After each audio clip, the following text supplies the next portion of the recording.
Salam sejahtera pemirsa, berjumpa lagi bersama saya dalam pembahasan buku Bugar Selamanya. Buku ini menyuguhkan kepada kita bahwa perubahan pola hidup akan menambah umur dalam kehidupan kita dan menambah semangat tahun-tahun kehidupan kita, dan juga akan memberikan kita kekuatan harian untuk merangkul kebugaran fisik, mental, dan spiritual, dan juga akan dapat memotivasi kita, menginspirasi kita, dan mendorong kita supaya hari demi hari kita boleh lebih dekat kepada Kristus. Dan bila mana kita mempunyai masalah atau beban-beban kehidupan kita, biarlah kita boleh datang di bawah kaki salibnya, menyerahkan semuanya kepadanya, dan dia akan meringankan setiap langkah-langkah kehidupan kita. Dan juga saat ini saya mengundang akan setiap keluarga dan saudara-saudara semua. Kita dapat berkumpul bersama-sama. Kita akan mempelajari nasihat firman Tuhan pada saat ini, dan biarlah rencana-rencana indah Tuhan itu akan menjadi bagian dalam kehidupan kita masing-masing.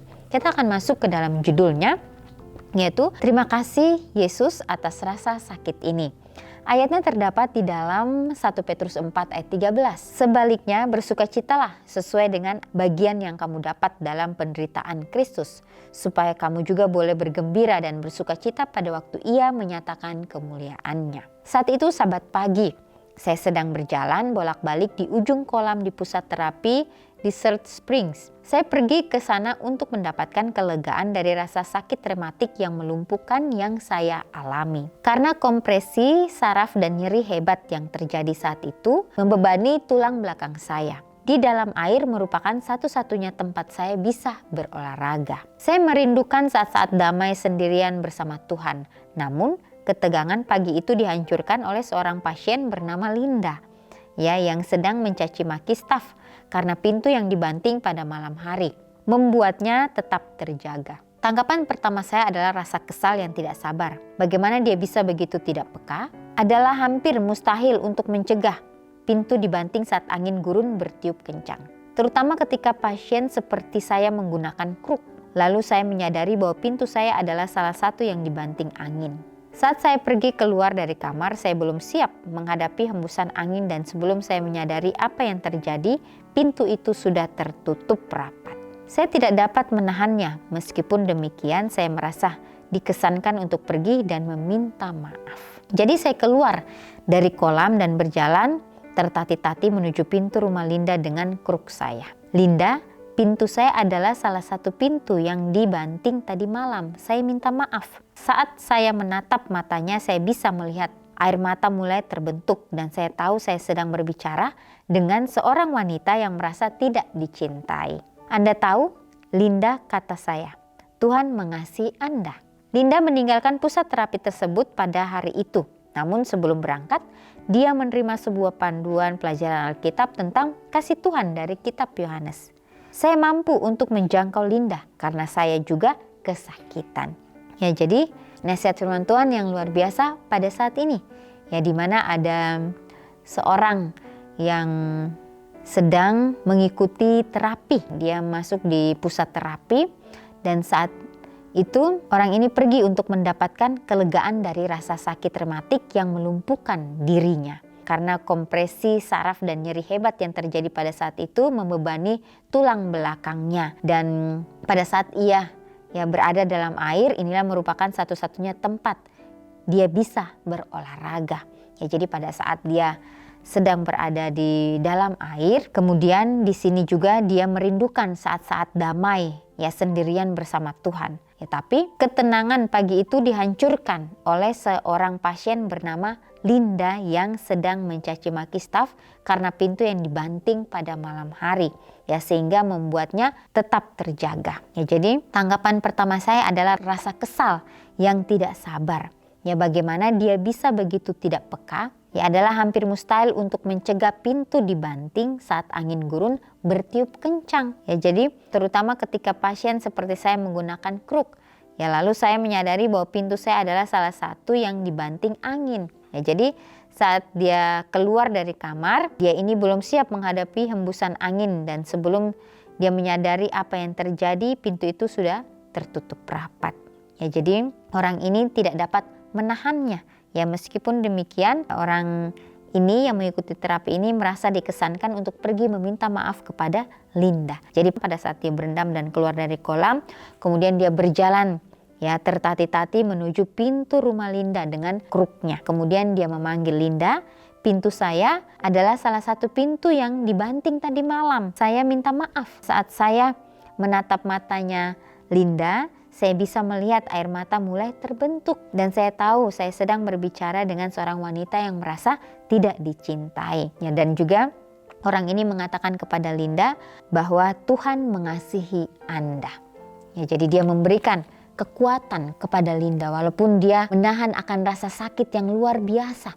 Ya, tetapi dia bisa menjadi berkat bagi pasien yang ada di situ juga. Ya, dia melupakan akan setiap rasa sakit yang dia alami sehingga dia dapat berbicara dengan seorang yang bernama Linda ini. Ya, Linda juga mengikuti akan terapi di tempat itu. Jadi seluruh pengalaman itu mengingatkan kembali sesuatu yang telah terjadi bertahun-tahun lalu ketika penyakit ini pertama kali mengancam gaya hidup aktif di luar ruangan yang saya sukai dan terkadang membuat mengajar di kelas saya menjadi mimpi buruk yang menyakitkan. Jadi salah satu siswa saya pernah bertanya kepada saya, apakah saya pernah bersyukur kepada Tuhan atas mengalami ankylosing spondylitis.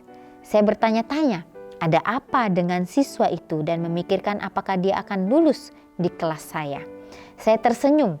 Saya telah menempuh perjalanan jauh sejak hari itu. Ya, jadi sekarang karena pengalaman seperti yang dengan Linda ini, pengalaman yang tidak akan saya alami jika bukan karena rasa sakit. Sejujurnya saya berterima kasih kepada Tuhan. Ya, jadi tentunya ada maksud yang luar biasa yang Tuhan sudah berikan di dalam kehidupan kita masing-masing. Ya, walaupun kita dalam rasa kesakitan kita, ya Tuhan mengizinkan kita mengalami kesakitan itu, tentunya ada maksud Tuhan di dalam kehidupan kita masing-masing. Ya, Tuhan tentunya mau mengajarkan kita untuk kita lebih waspada, untuk kita lebih berhati-hati lagi di dalam setiap kehidupan atau dalam setiap keputusan-keputusan yang kita ambil. Ya, jadi inilah pelajaran yang kembali mengingatkan kita supaya dimanapun kita berada, ya kita boleh betul-betul meminta akan tuntunan Tuhan supaya kita pun dapat menjalankan apa yang Tuhan kehendaki di dalam setiap kehidupan kita masing-masing tentunya. Ya, sama seperti orang ini, ya walaupun dia terkena sakit rematik yang melumpuhkan di dalam kehidupannya, di sini dikatakan dia harus memakai kruk, ya tapi dia boleh mempunyai suatu semangat yang luar biasa. Pada saat dia ingin pergi untuk menemui Linda, ya dia berjalan tertatih-tatih dengan kruknya. Tapi dia mau berusaha. Ya karena dia tahu ya bahwa Linda harus dikunjungi. Ya tentu pada saat dia mengunjungi Linda, apa yang terjadi? Dia pergi mengunjungi untuk meminta maaf. Ya sebenarnya itu bukan kesalahan orang ini, tetapi bagaimana dia mempunyai roh kerendahan hati untuk mau datang kepada Linda. Memberikan Linda suatu hal yang lain atau suatu hal yang berbeda. Dia datang dan dia mengatakan kepada Linda, Tuhan mengasihi Anda. Ya pada saat itu orang ini menatap matanya Linda dan orang ini dapat melihat air mata yang mulai terbentuk. Dan orang ini tahu ia sedang berbicara dengan seorang wanita yang merasa tidak dicintai. Ya jadi dengan kata-kata yang sederhana, bagaimana dia mengunjungi Linda dan dia meminta maaf. Dan disitulah Linda tersentuh hatinya. Dan disitulah orang ini mengatakan bahwa Tuhan mengasihimu Linda. Ya sehingga Linda dapat merasakan jamahan Tuhan itu di dalam kehidupannya.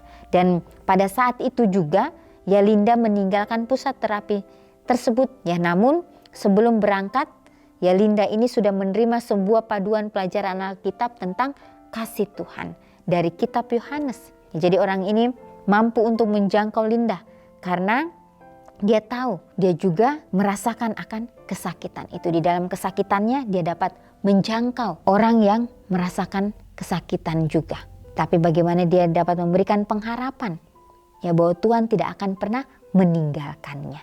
Ya, jadi inilah pelajaran yang sungguh luar biasa.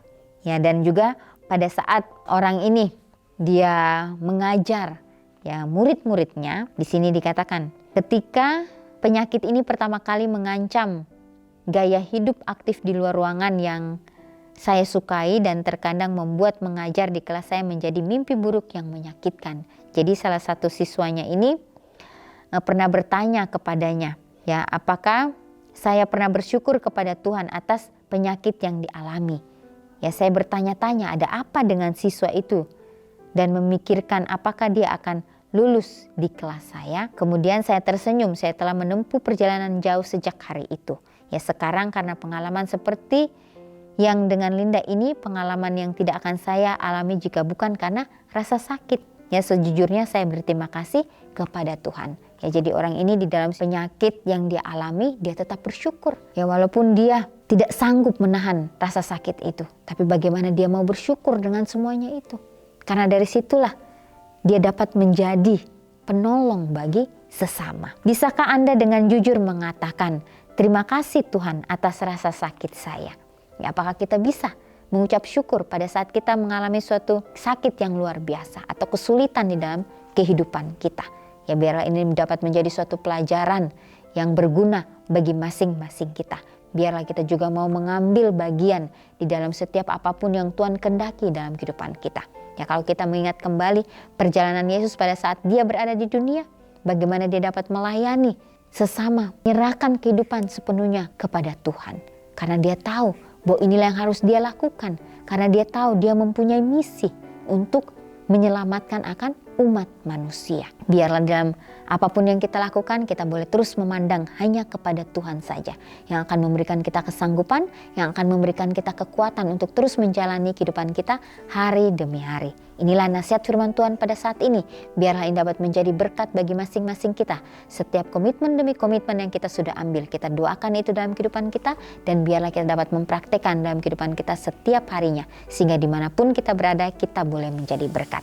Ya pemirsa, ini yang bisa saya sampaikan. Biarlah ini dapat menjadi suatu pelajaran bagi masing-masing kita. Kita akan berjumpa lagi di kesempatan yang berikutnya, dan Tuhan memberkati.